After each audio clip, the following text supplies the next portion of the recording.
we have the great good fortune to be approaching the end of a millennium.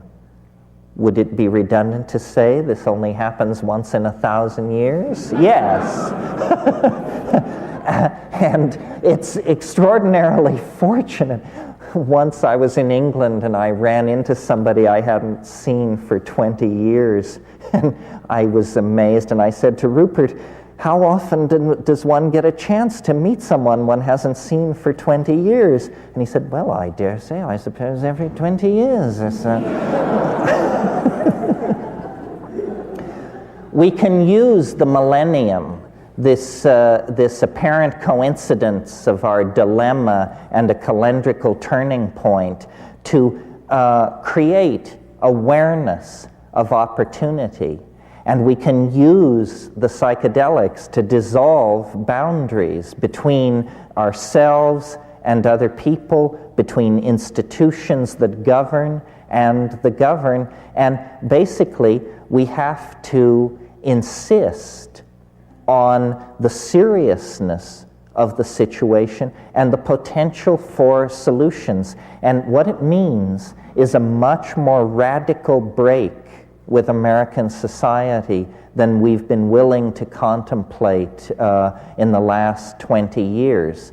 We went through this thing with, the two-term governor of Arkansas, and it took 1.5 years to play that all out and to see what it comes to. And what it comes to is, Washington is convulsed over the possibility of closing an air base near Sacramento. So how can we even conceive of this government making an impact on the real problems? It is still government by flim-flam. And that would be all very well if we had 500 years to dig ourselves out of this dilemma. But if a radical political alternative is not opened up in this country, then we are essentially, I think, going to amuse and entertain ourselves into extinction.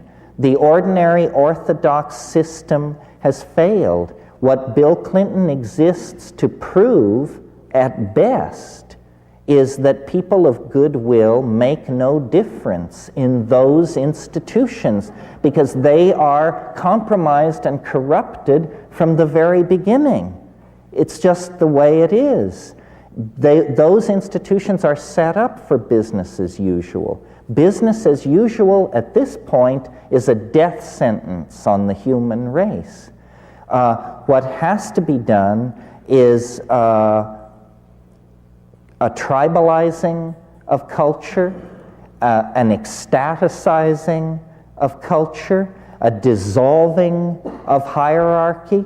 That means self-empowerment through claiming the new information technologies, through deconditioning from propaganda, through deconditioning from the pharmaphobia that holds everyone within the pre-programmed molds that are being handed down from Madison Avenue and Hollywood.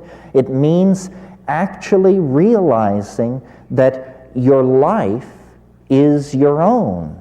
Your destiny is your own. It isn't within the confines of the culture because the culture is dissolving.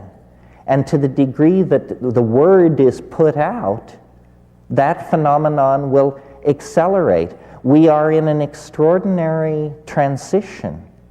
Everything that has worked now doesn't, meaning global economic systems, control of the spread of epidemic disease, so forth and so on. All these systems are breaking down, and yet the new systems are not yet in place.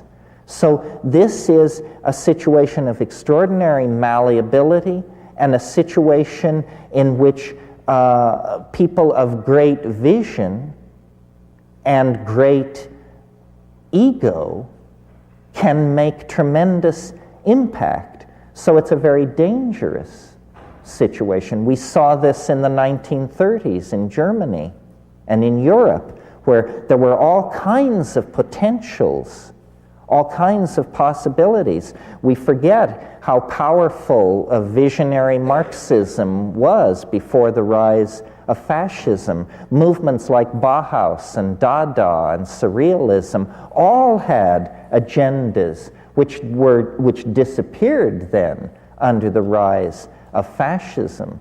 This must not happen again. And what it has to do with is resisting images that are coming from the reality studio, resisting the images that are coming off the tube, coming through the newspapers, and creating a community based on psychedelics, sexuality, sensitivity, and good sense.